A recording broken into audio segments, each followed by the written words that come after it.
사람은 누구나 자기 인격에 걸맞는 삶의 모습이 있습니다. 공자는 논어위정편에서 사람이 나이 40을 먹으면 유혹을 받지 않는다. 그래서 불혹의 나이라 그랬죠. 그리고 나이 50이 되면 자기 얼굴에 책임을 져야 된다. 그렇게 얘기를 했습니다. 아브라함 링컨이 대통령이 되고 내각을 구성할 때 한 사람을 추천받았습니다. 그때 링컨이 그렇게 대답했습니다. 그 사람을 만나보니까 재주는 참 많아 보이는데 얼굴에서 덕을 찾아볼 수가 없습니다. 추천한 분이 말했죠. 얼굴이야 부모가 만들어주신 것이고 그렇게 태어난 것인데 그걸 가지고 탓할 수는 없지 않습니까? 그랬더니 링컨이 대답이 태어날 때는 부모가 만든 얼굴을 가지고 이 땅에 나오지만 그 다음부터 자기 얼굴을 자기가 만들어가는 것입니다. 미안한 말이지만 그 사람을 만나보니 성경 구절 하나도 읽어보지 않은 사람 같았습니다. 링컨은 단순히 그 사람의 외모만 본 것이 아니라 그의 외모에서 그의 인격이나 그의 마음까지도 꿰뚫어 보았던 것 같습니다. 이 말을 들으면서는 거룩하신 하나님, 전능하신 하나님을 믿고 사는 우리 그리스도인들은 어떤 모습으로 살아갈 것인가, 어떤 모습을 우리가 비추면서 살아갈 것인가를 잠시 생각해 보았습니다. 우리가 함께 보았던 빌립보서 1장 27절부터 30절 말씀은 성도들이 하나님의 백성다운 모습으로 살아야 할 것을 얘기해 주고 있습니다. 복음에 합당하게 생활해라. 이 말의 헬라어의 뜻을 보면 복음에 합당하다, 예수 그리스도의 그 가치에 맞는, 예수 그리스도의 이름에 걸맞는 그런 모습으로 그리스도인들이 살아야 할 것을 말해주고 있습니다. 저는 이 복음에 합당하게 생활해라 이 말씀을 이렇게 보면서 과연 이것이 뭘까? 여러 번 본문을 묵상해 보았습니다. 본문을 묵상하다가 하나의 단어가 제게 강하게 들어왔는데 그것은 생활해라 라는 말입니다. 복음에 합당하게 생활해라. 이 생활해라 라는 이 동사는 이 폴리투오라는 말인데 원래적 의미는 시민으로 살아라, 시민답게 살아라, 시민의식을 가지고 살아라 하는 의미가 그 안에 담겨 있습니다. 이 단어 안에는 고대인 도시국가가 많았잖아요. 그 도시국가 내에서 한 사람의 시민은 그 도시국가의 시민으로서 의무와 권리의 규범 안에 살면서 그의 그 격에 맞는 삶을 살아야 한다는 그 의미가 단어 안에 포함이 되어 있는 거죠. 그런데 바울은 빌립보서 3장 20절에 보면 그러나 우리 시민권은 하늘에 있다, 우리의 시민권은 하늘에 있다라고 말하고 있어요. 그럼 여기에서 오늘 본문에서 말하고 있는 바울이 우리에게 주는 복음에 합당하게 생활해라 라는 말의 의미 안에는 우리가 천국 시민으로서, 하나님의 거룩한 백성으로서, 하나님 나라에 속한 사람으로서 우리가 어떻게 살아야 할 것인지를 교훈하기 위해서 말씀하고 있는 것임을 깨달을 수가 있습니다. 합당하게 생활해라 를 말할 때 우리가 가지고 있는 성경에는 빠져 있습니다만은 이 헬라어에 보면은 영문은 잘 번역했어요. Whatever happens 란 말이 들어있어요. 이 말은 무슨 일이 생기든지, 어떤 일이 발생하든지, 어떤 경우에 처하든지 관계없이 복음에 합당하게 생활해라, 이렇게 우리에게 말하고 있는 거죠. 우리가 그리스도인들이 신앙생활하다 보면 여러 가지 일들, 여러 가지 상황을 만나게 됩니다. 우리 삶의 모습도 다 각기 다르죠. 그런데 어떤 상황, 어떤 문제, 어떤 처지, 어떤 형편 가운데 있더라도 복음에 합당하게 천국 시민권자 그 격에 걸맞는 모습으로 살아가라 하는 것을 우리에게 말해주고 있는 거죠. 오늘 우리 사회는 누구답지 못하게 사는 사람들로 인해서 사회가 참 혼란스러워지고 있는 것 같습니다. 정치 지도자들이 그런 정치 지도자답지 못하게 살아갈 때 나라가 혼란스러워져. 법을 세우는 입법하는 사람들이 스스로 법을 어기고 국민들에게 피해를 주고 국가에 피해를 입히는, 자기답지 못하게 살아가는 거죠. 재벌 총수가 자기 이름에 걸맞지 않은 모습으로 살아가는, 재산을 은닉하고 세금을 탈루하고 국가에 많은 피해를 안겨주는 거예요. 이러지 자기 모습에 걸맞지 못한 모습으로 살아갈 때 그곳에는 여러 가지 불협화음이 생길 수밖에 없는 거죠. 가정에서는 어떻습니까? 가정에서 아버지가 아버지다운 모습으로 살아야 돼요. 학교에서 선생님은 선생님다운 모습을 가지고 가르치고 학생들을 이끌어 가야 되는 거죠. 빌립보 교회는 상당히 건전한 교회였습니다. 상당히 건강한 교회였어요. 좋은 교회였어요. 저는 이 빌립보 교회 이 말씀을 묵상하면서 우리 노원교회를 생각해 봤어요. 노원교회 참 건전한 교회입니다. 건강하고 뭔가 좋은 교회예요. 지금 지난주부터 이번 주간 동안에 러시아에서 선교가 이루어지고 있습니다. 끊임없이 뭔가 하나님 영광을 추구하며 이렇게 열심을 내는 성도들이 있는 교회가 바로 노원교회입니다. 그런데 오늘 이 빌립보 교회를 향해 주님께서 복음에 합당하게 살아라 라고 하시는 말씀은 건강한 교회 성도들도 성도답게 살아야 할 규범과 진리와 교훈이 있기 때문에 오늘 성경은 우리에게 이렇게 말씀해 주고 있는 거죠. 여러분이 생각할 때 예수 믿는 사람들은 어떻게 살아야 되는 겁니까?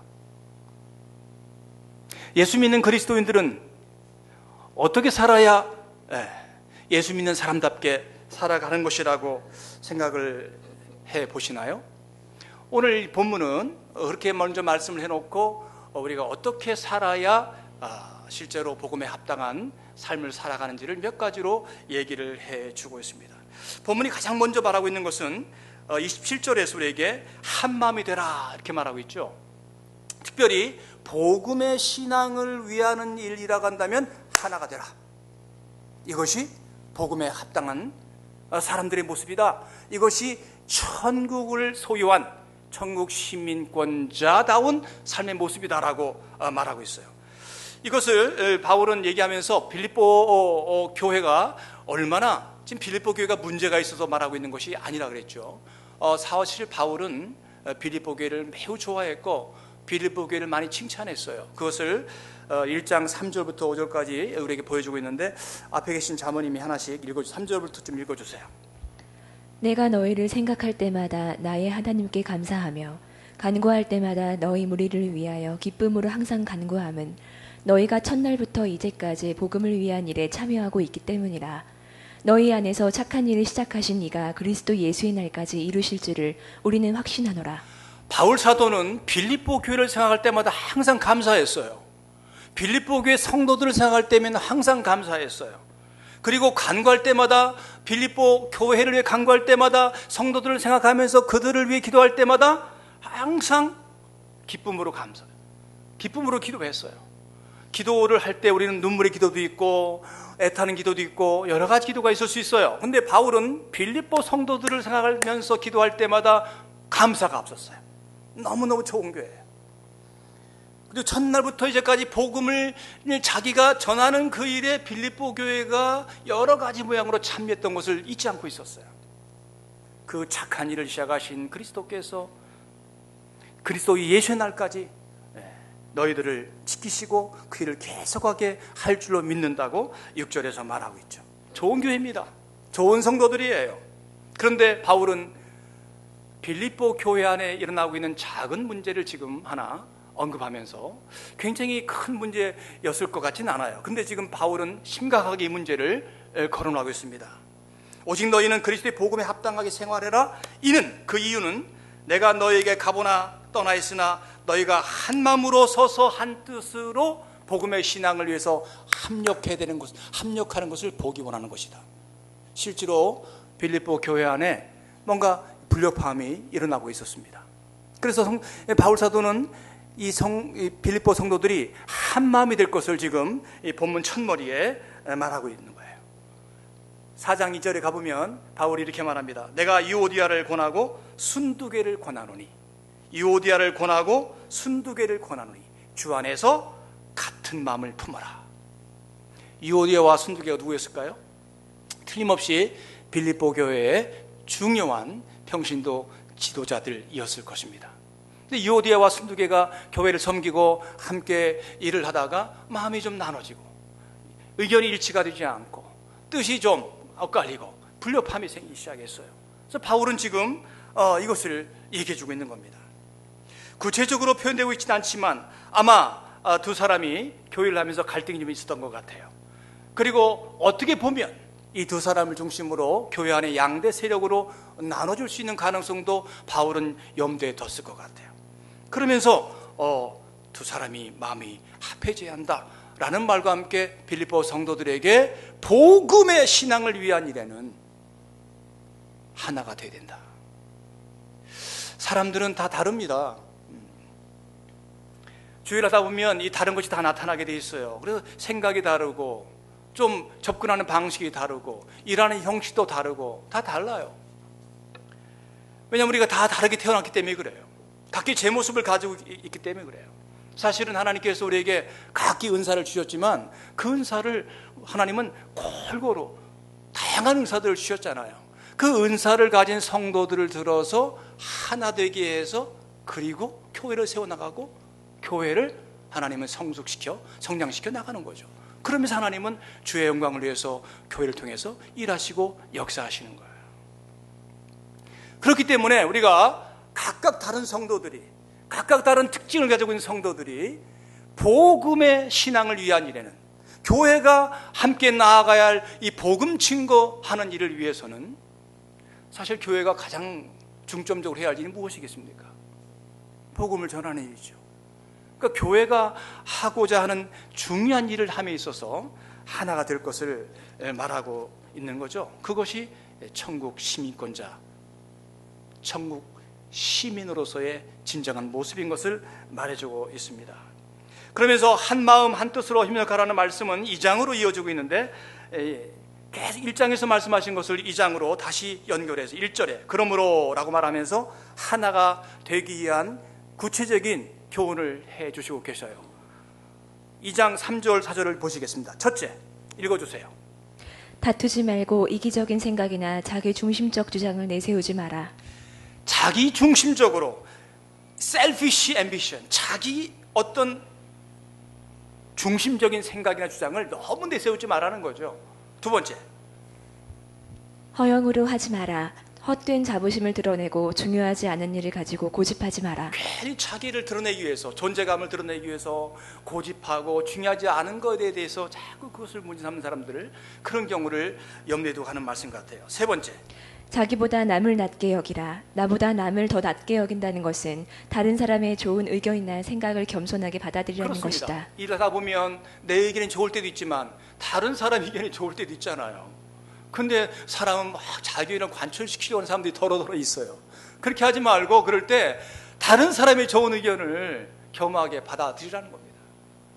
마지막 네 번째, 다른 사람의 일을 돌보라. 내 주장만 하지 말고 다른 사람의 입장을 고려하라. 다른 사람 입장도 생각해 봐요. 다른 사람이 왜 저렇게 추구하고 왜 저렇게 이야기하고 왜 저런 생각을 가지고 있을까? 그들의 관심, 그들의 생각을 좀 존중히 여겨주라는 거죠.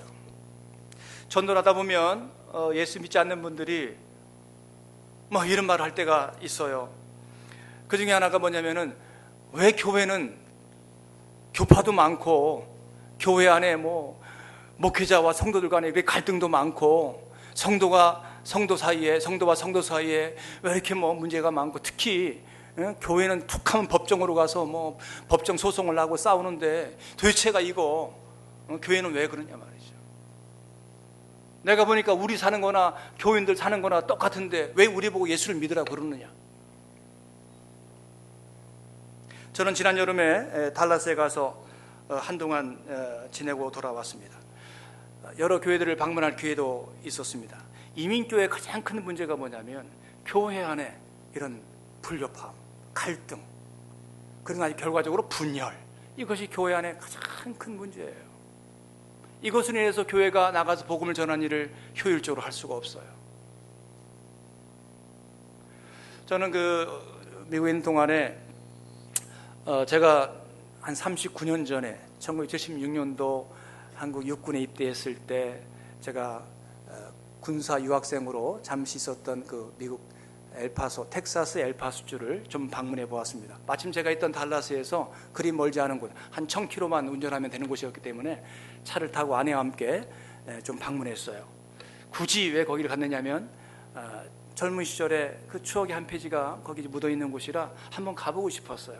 거기서 하나님도 만나고 거기서 뭔가 제가 많은 그 공부를 했던 곳이기 때문에 인생의 공부를 많이 했던 곳이기 때문에 한번 가보고 싶었어요. 가서 주민들도 만났습니다. 거기는 그 멕시코와 국경 지역이에요. 그래서 다리 하나만 건너가면 남쪽에 후아레스라고 하는 멕시코 도시가 있고 다리 건너 북쪽으로 가면 이제 엘파소입니다. 참 특이한 도시입니다. 그래서 거기를 좀 내려가서 멕시코도 좀 둘러보고 옛날 추억도 이렇게 좀 생각하고 그리고 거기 있는 주민들을 좀 만났죠. 이민 오신 분들 만나서 이런저런 얘기하면서 어떤 한 분하고 특별한 그 대화가 이루어지기 시작했습니다.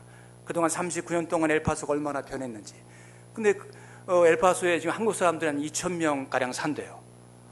그래서 제가 이제 전도 좀 하려고 혹시 교회를 다니시나요? 이렇게 물었더니 이분이 교회 얘기 하지 마세요. 교회요. 저는 그냥 교회 얘기만 나오면 머리가 아파요. 2,000명 중에 한 몇백 명 정도가 교회를 다니는데 세상에 교회가 10개가 넘고 이 교회는 모였다면 싸우고 맨날 갈라서고 교회 얘기하지 마세요. 얘기를 꺼내지 못하게 하더라고요. 이상하게 미국에 살고 있는 이민자들이 삶 자체가 치열해서 그런지 별거 아닌 문제 가지고도 막 다투고 서로 이렇게 좀 세워주지 못하고 참 그런 모습을 참 많이 보았어요. 이런 우스갯말이 있을 정도입니다. 미국은 이민자들의 나라 아니겠습니까? 유대인들은 미국에 오면 우선 자기들의 그 커뮤니티, 유대인, 주위시 커뮤니티부터 형성한대요. 탄탄하게. 중국 사람들은 미국에 오면 중국 식당을 연대요. 일본 사람들은 미국에 오면 장사를 시작해요. 경제 동물이잖아요. 장사를 하고 무역을 하고 돈을 버는 일이 혈안이래요. 근데 한국 사람들은 미국에 와서 2가정, 3가정만 모이면 교회부터 세운대요. 그런데 모이기 시작하고 교회가 이렇게 점점 확대되기 시작하면 반드시 불협화음이 일어나요. 싸워서 갈라서고. 그래서 교회가 몇십 명씩 모여서 항상 그렇게 어려움을 당하는 모습을 이번에도 볼 수가 있었습니다. 우리는 때때로 다른 사람들이 나와 같은 모습이기를 좀 바라는 것 같아요. 같이 일하다가 내 생각과 다르면 생각을 맞춰가고 어떤 해법을 찾고 어떤 좀 공통 분모를 찾아야 되는데 우리는 그런 사람 만나면 경계하게 되고 막 대립하려고 그래요.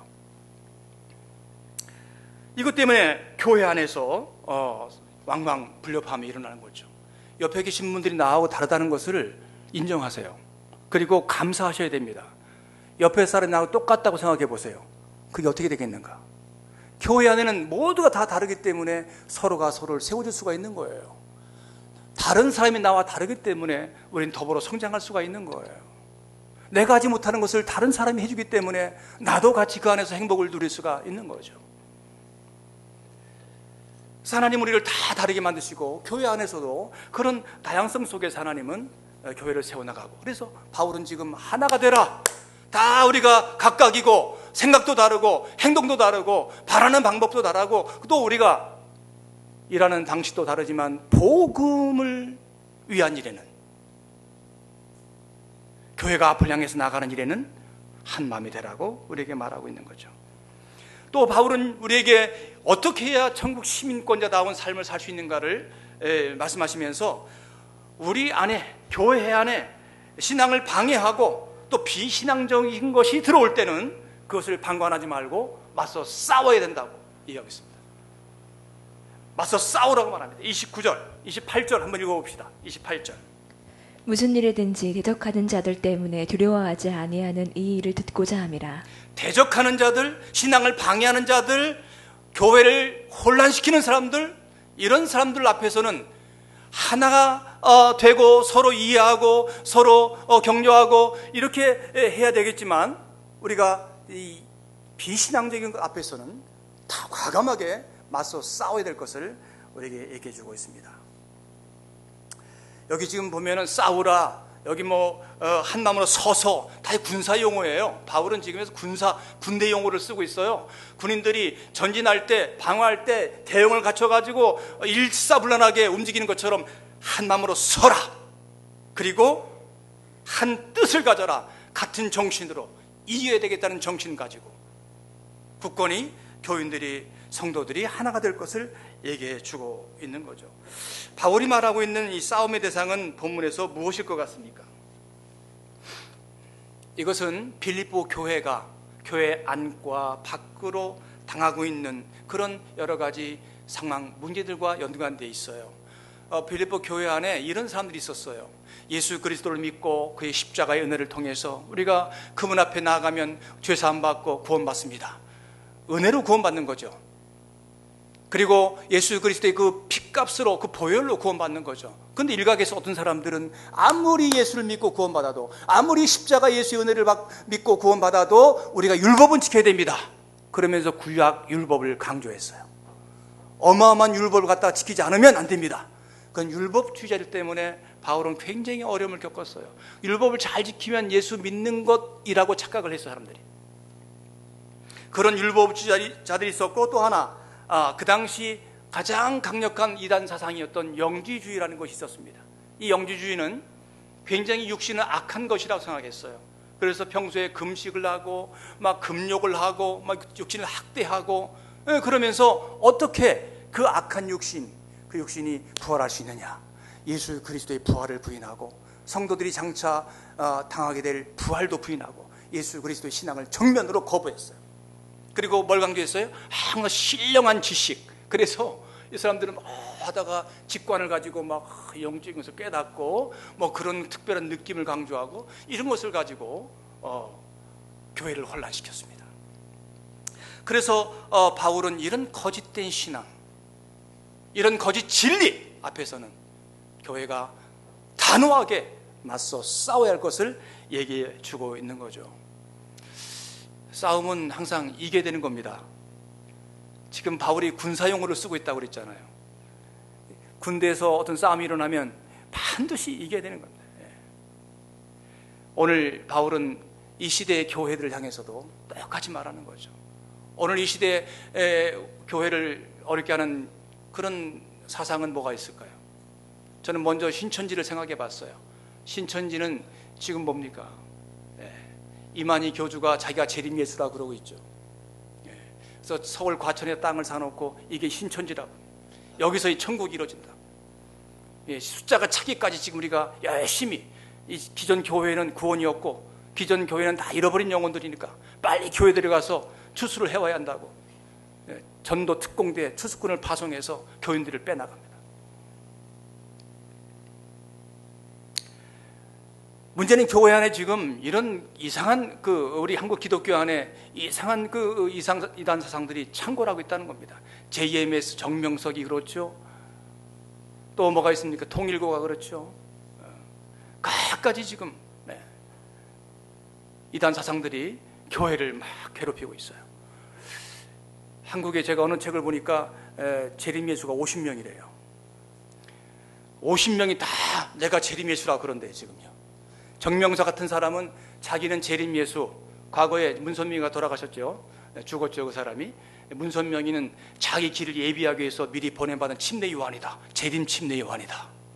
사실 알고 보니까 문선명한테 배웠던 제자가, 선생은 내 길을 앞서 이제 예비하기 위해서 보낸 재림 침례 요한, 나는 재림 예수다. 그러고 있어요. 어떤 예수는 지금 천국을 건설할 땅이 없어서 전국을 다니며 땅을 지금 찾고 있대요. 근데 많은 성도들이 이런 거짓 진리 앞에 현혹을 당해서 교회가 어려워지는, 반드시 싸워서 이기고 신앙을 지키고 교회를 세워나가야 할 이 시대의 교회들이 이런 이단 사상 앞에 맥없이 무너져 내리는 모습을 우리가 볼 때가 있습니다. 한국교회 성도들은 은혜 받는 걸 참 좋아합니다. 저도 은혜를 좋아하고 여러분들도 은혜 참 좋아하죠. 매일 은혜를 사모하고 은혜 달라고 그래요. 근데 은혜를 구하는 노력이 때로는 독이 될 수가 있습니다. 어느 성도가 자기 이 교회에서 충실히 신앙생활을 하지 못하고 뭐 기도원이다, 무슨 성경 공부다, 기웃기웃 거리면서 여기저기 다니면서 이렇게 하는 분이 있어요.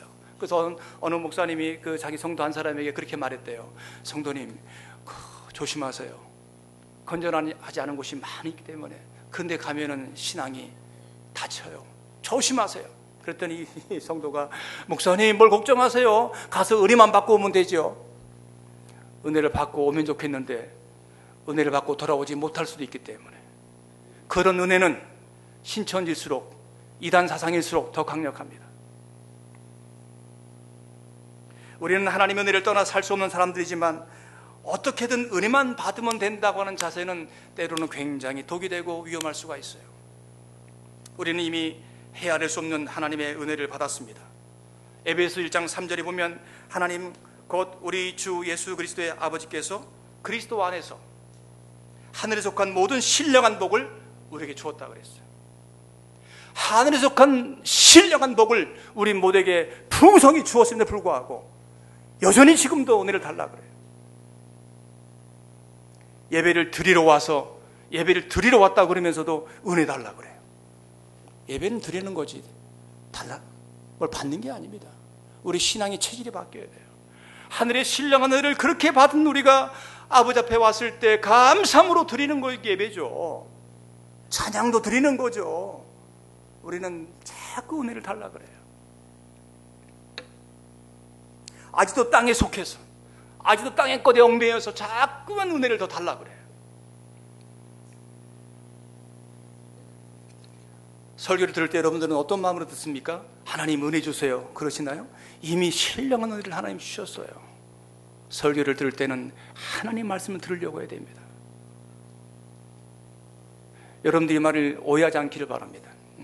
우리는 은혜를 받아야 되지만 우리가 지금 흔히 말하는 은혜는 잘못하면 우리의 체감적인 은혜, 어떤 느낌으로 다가온 은혜, 변형된 은혜, 진정한 하나님 말씀이 아니고 그저 내 마음이 한번 시원해지면 그냥 은혜, 이게 진정한 은혜입니까? 그 은혜 가지고 여러분의 삶이 변화가 됐어요? 능력이 나타나요? 그 은혜 가지고 우리가 교회가 앞을 향해 나갈 수가 있어요? 한국교회가 어떻게 보면 이 은혜병 때문에 시들시들해지고 지금 한국교회가 너무 어려움을 당하고 있는 것 같아요. 우리는 신령한 은혜를 추구해야 됩니다. 신령한 은혜, 하나님의 말씀을 통해서 역사하시는 은혜, 생명이 되는 은혜, 그 은혜를 추구해야 될 줄로 믿습니다. 오해하지 마세요. 신천지 문제가 기독교 내부적인 문제라고 한다면 실제로 우리의 신앙을 대적하는 더 무서운 세력은 외부적입니다. 외부적인 어떤 도전이에요. 최근에 불거져 나오고 있는 동성애나 이 성소수자의 문제는 지금 교회적으로 굉장히 심각합니다. 하나님은 로마서 1장 26절과 27절에서 여자가 여자로 더불어 성적으로 관계하고 남자가 남자로 더불어 부끄러운 일을 행하는 것을 죄악이라고 분명히 말했어요. 고린도전서 6장 9절로 10절에 분명히 하나님은 죄악이라고 말했습니다. 하나님은 레위기 19장과 20장에서 분명히 이것은 죄악이다, 그런 자를 돌로 쳐 죽일 것을 명하셨어요. 지난 6월 달에 미국 연방법원은 미국의 모든 주는 동성 커플의 결혼을 인정해야 한다고 판결을 했습니다. 오바마 대통령은 이를 두고 미국의 정의가 승리했다, 이것을 거부하는 기독교인들은 우리의 적이다, 그렇게 말을 했어요.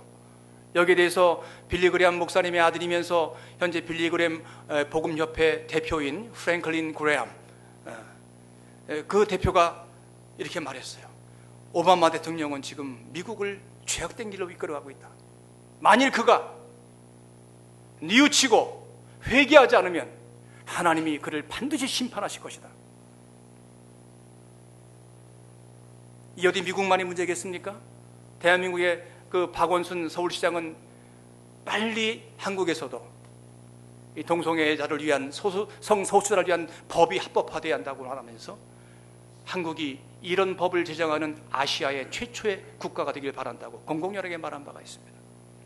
저는 이런 현상을 목도하면서 사단의 음모가 얼마나 무섭고 막 치밀한지 가슴이 떨려오더라고요. 하나님의 그 마지막 심판의 때가 성큼 다가온 것을 크게 느낄 수가 있었습니다.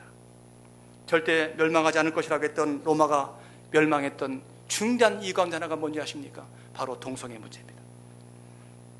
동성애가 창고되던 소돔과 고모라를 하나님께서 유황불을 내려서 완전히 태워버린 사건을 기억하십니까? 결국 세상은 소돔과 고모라의 전철을 밟아가고 있는 것은 아닌가 심각하게 생각해 보지 않을 수가 없습니다. 그런가 하면 우리가 그리스도의 복음에 합당한 생활을 하는 것은 무엇입니까? 본문은 또한 우리에게 우리 삶 속에서 어떤 어려움이나 고난이나 이런 것이 다가올 때 그것을 과감하게 받아들이는 것이라고 얘기해 주고 있어요. 29절 다 같이 읽겠습니다. 그리스도를 위하여 너희에게 은혜를 주신 것은 다만 그를 믿을 뿐 아니라 또 한 그를 위하여 고난도 받게 하려 하심이라. 우리에게 하나님께서 은혜를 주신 것, 하나님께서 그 놀라운 은혜를 주신 그 이유는 다만 그를 믿고 구원받고 하나님의 자녀가 되는 것일 뿐만 아니라 그를 위하여 고난도 받게 하려 함이라고 오늘 말씀을 분명히 하고 계시는 거죠. 저나 여러분이나 고난은 다 싫어요. 평안이 좋고 축복이 좋고 은혜가 좋고 건강이 좋고 감사할 것 많은 것이 좋고 우리는 그런 것을 좋아합니다. 하나님 또한 우리에게 그 모든 걸 주는 것이 사실이에요. 근데 문제는 뭡니까? 신앙생활의 본질을 다 그것이 전부인 줄로 아는 것이 문제예요. 예수 믿었으니까 하나님의 은혜만 받고 하나님의 축복만 받고 감사할 조건을 구하고 이것만 신앙생활인 줄로 아는 것 자체가 문제라는 거죠. 신앙은 그런 것만은 아닙니다. 이것은 기독교의 본질을 호도하는 겁니다. 오늘 분명히 주님께서 말씀하시기를 우리에게 은혜를 주신 목적은 우리가 다만 그를 믿을 뿐 아니라, 다시 말해서 구원받을 뿐만 아니라 그리스도를 위해서 고난도 받게 하려 하심이라고 분명히 말하고 있습니다. 어린아이가요, 어린아이다운 것은 잘못이 아닙니다. 어린아이가 어린아이다운 행동하는 것 탓할 일이 아니에요. 그런데 그 어린아이가 시간이 지나고 세월이 지났는데 아직도 어린아이 상태에 머물러 있으면 그것은 굉장히 심각한 문제입니다. 보통 문제가 아니에요. 교회 안에서 성도들이 예수를 믿고 구원받았어요. 영적으로 거듭났어요. 이제는 신앙생활을 하면서 성숙해 나갑니다. 근데 아직도 하나님 주세요, 하나님 축복해 주세요, 하나님 이것도 주시고 저것도 주시고 하나님 매일 달라가는 자세로 일궈난다면 그것은 아직까지도 영적으로 성숙하지 못한 그런 모습인 거죠. 성숙한 성도라면 하나님의 은혜로 구원을 받고 하나님의 자녀가 되었으면 이제는 하나님의 영광을 위해서 내가 무엇을 할 것인가 생각하고, 주께서 원하시면 나를 헌신하고 나를 드리고 주의 영광을 드러낼 수 있는, 주의 기쁨이 되는 삶을 살아가야 되는 거죠. 우리 자녀들이 성장하면서 부모에게 기쁨이 되는 모습이 있어야 되지 않겠어요? 그래서 오늘 본문 우리에게 분명히 우리가 신앙생활하면서 고난, 아픔 이런 것을 당했을 때 그것을 받아낼 뿐만 아니라 그 고난을 이기고 극복하고 승리함으로써 하나님의 영광을 드러내야 한다고 말씀하고 계십니다. 바울은 참 그의 생애를 보면 바울은 어디에서나 막 기쁨에 차 있고 지금도 막 당당하잖아요. 로마 지하 감옥에 갇혀가지고 뭐가 그리 당당하겠어요. 항상 감사한다, 항상 기쁘다, 매일 그랬잖아요. 데살로니가 전서 보면은 기뻐하고 기뻐하라, 항상 기뻐해라. 뭐가 그렇게 기쁘겠어요? 바울은 사실 고난으로 점철된 삶을 사는 그런 사람이 아니었을까 생각을 해봅니다. 그런데 바울은 지금 우리에게 뭐라고 말합니까? 그 고난을 당했을 때 그 고난을 기꺼이 받아들이고 그 고난을 넘어서고 그 고난을 극복하고 이김으로 인해서 그곳에서 하나님의 영광이 드러나야 할 것을 말하는 거죠. 그것이 하나님께 기쁨을 드리는 성도, 곧 천국 복음에 합당한 그리스도인들의 모습이라고 말하고 있는 겁니다. 사도행전 16장 19절 이하에 보면 빌립보 교회가 어떻게 생겨났는지, 어떻게 시작되었는지 우리에게 단서를 보여줍니다. 바울이 빌립보에 가서 복음을 전하기 시작했어요. 복음을 전할 때 이방 지역 아닙니까? 복음을 한 번도 들어보지 못한 사람들이에요. 거기서 복음을 전할 때 어떤 사람 만났냐면 점치는 여자를 하나 만났어요. 이 사람이 막 점을 치면서 뭐 그냥, 그래서 하도 안타까워서 그 안에 있는 귀신을 내어 쫓아주죠. 그랬더니 그 여자를 부리고 있던 주인들이 수입 근원이 끊어지니까 바울을 모함해서 세상 법정에 고소를 하고 바울이 그만 옥에 갇히게 되었습니다. 복음을 전하러 왔다가 옥에 갇혔어요. 착고에 든든히 묶여서 한밤중에 바울이 그 감옥 안에서 기도하며 찬송했다 그랬어요. 저는 그 말씀을 이렇게 묵상하다가, 아니 지금 감옥에 갇혀서 지금 어떻게 될지도 모르는 그런 처지에 어떻게 찬송을 하고 어떻게 기도를 했을까? 막 가슴이 막 뭉클해지더라고요. 그 기도 소리를 들었던 옆에 있는 죄수들, 간수들은 어땠을까? 하나님을 찬양하는 소리를 들었던 그 사람들은 어땠을까? 갑자기 한밤중에 지진이 일어나가지고 옥문들이 다 열리고 착고가 다 풀리고 막 그런 일이 발생했어요. 이 간수가 깜짝 놀래가지고 이게 큰일 났구나, 이거 죄수들이 다 달아났구나. 자기 몸을 자해하려고 할 때 바울이, 여보세요, 그렇게 하지 마세요, 우리가 아직도 여기 있습니다. 그날 밤에 그 간수와 그의 가족들이 침례를 받고 예수를 믿고, 그 결과로 그렇게 수많은 그 고난과 그 아픔을 통해서 빌립보 교회가 시작이 됩니다. 고난이 있는 곳, 고난이 있다고 해서 여러분 절대로 내가 불행하다고 생각하지 마세요. 고난을 이기는 재미가 얼마나 좋은지 아십니까? 고난을 극복하면 거기에 하나님의 영광이 드러나고 그곳에서 내 삶에 얼마나 기쁨이 임하는 줄 아십니까?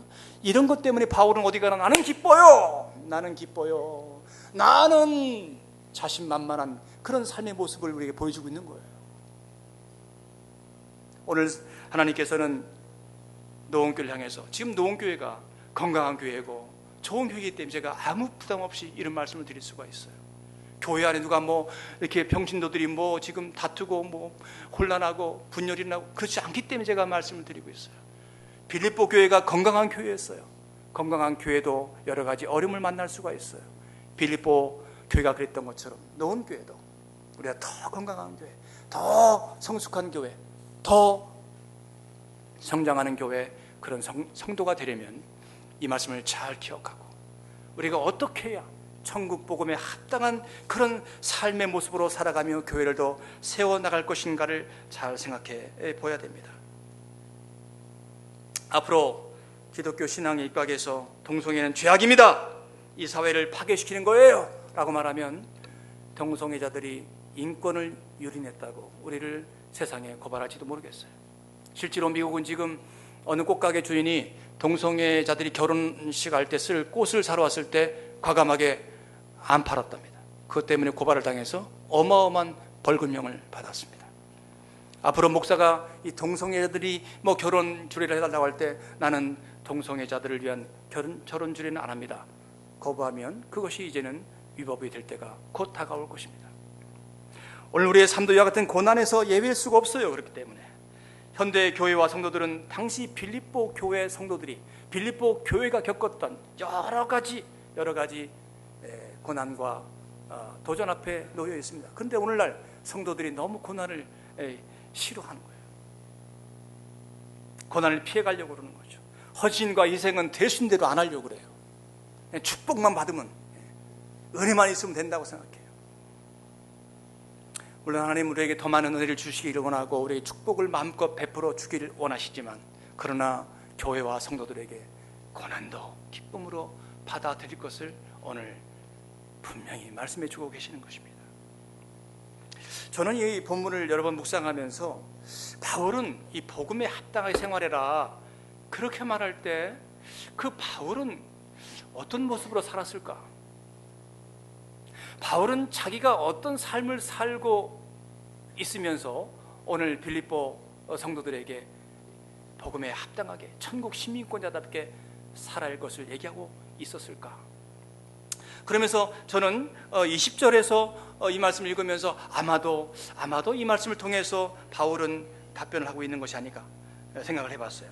한번 읽어볼까요? 20절.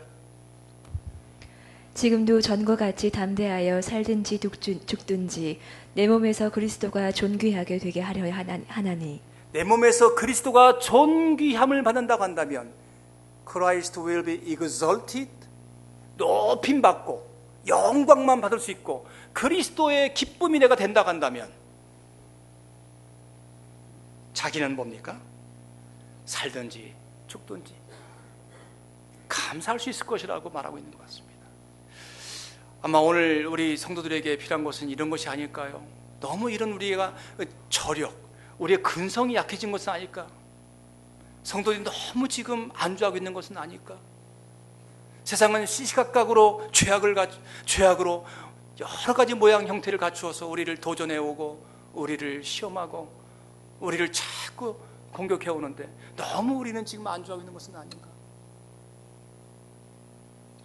그리스도가 존귀함을 받는 삶, 내 몸 안에서, 내 삶 속에서 내가 그리스도가 존귀하게 드러나는 삶을 살아가는 것, 이것이 바울 사도가 말하고 있는 복음에 합당한 삶, 천국 시민권자다운 삶이었을 것이라고 저는 결론을 내렸습니다. 특히 지금도 라는 말을 저는 주목해 보았습니다. 지금은 어디 있습니까? 바울이 이 글을 쓰고 있는, 빌립보서를 쓰고 있는 그 당시 지금은 언제를 말합니까? 바울이 로마의 지하 감옥에 갇혀 있는 때입니다. 생사를 알 수가 없어요. 그러나 그 순간도 그리스도가 존귀하게 드러난다고 한다면, 내가 그리스도의 기쁨이 되는 삶을 살 수 있다고 한다면 나는 얼마든지 하나님께 기뻐하고 감사할 수 있다라고 하는 바울 사도의 고백인 것입니다. 우리 그리스도인들이, 예수 믿는 성도들이요, 너무 좀 쉽게 생각하는 것 하나 있어요. 예수 믿고 구원받았으면 천국을 소유했어, 하나님의 자녀가 되었어, 천국 갈 거야, 나는 이제 하나님의 은혜를 받고 살다가 나중에 천국 갈 거야. 맞습니다. 이런 신앙의 고백 위에 살아가야 되죠. 그런데 우리가 너무 아니란 생각을 할 때가 있어요. 그냥 나 혼자 신앙생활을 잘하면 돼, 나 혼자만 잘 믿으면 돼. 그런데 실제로 우리가 교회 안에서는 신앙생활 잘해요. 그리고 특정 어떤 분을 제가 가르쳐 말씀드린 것이 아니라 저나 여러분이나 교회 안에서는 1등 신자들이에요. 그런데 우리가 가정에 나갔을 때, 직장에 나갔을 때, 우리 일터에서, 우리 학교에서 우리는 전혀 그리스도인답지 못한 모습으로 살아갈 때가 얼마나 많은지 몰라요. 그런 그리스도인들로 인해서 교회는 세상으로부터 지탄의 대상이 됩니다. 어느 책에서 읽은 내용입니다. 우리 함께 보실까요? 좀 크게 읽어주세요. 기독교인들은 내가 예수 믿고 예수님이 내 죄를 다 용서해 주셨으니 이제 나는 죄가 없다면서도 엄청 죄를 짓고 삽니다. 누가 봐도 죄가 있는데 자기는 예수님을 믿으니 죄가 없다고 하는 것은 거짓말입니다. 예수님을 믿으면 구원을 받는 것은 맞는데 예수님을 믿으면 율법을 안 지켜도 된다는 말은 틀린 말입니다. 구원을 받으려고 율법을 지키는 것이 아니라 구원 받았으니까 율법을 더 잘 지켜야지요. 그리스도 안에 있기 때문에 나는 죄 용서 받았어, 그리고는 마음대로 살아요.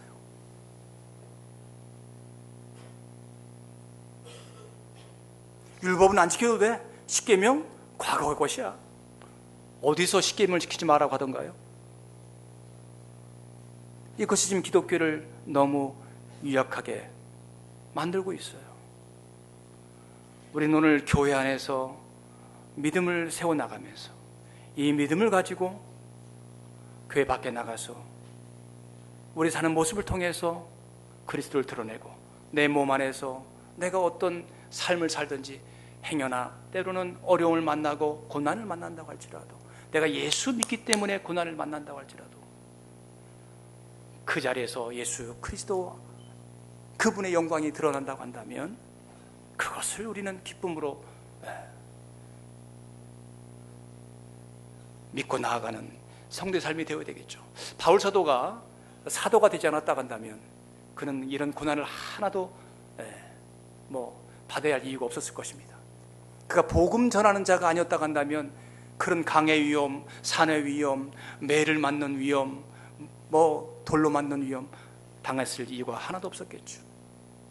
그가 그 주님을 기쁘게 하는 삶을 살려고 하지 않았다고 한다면 왜 그런 고난을 받았겠어요?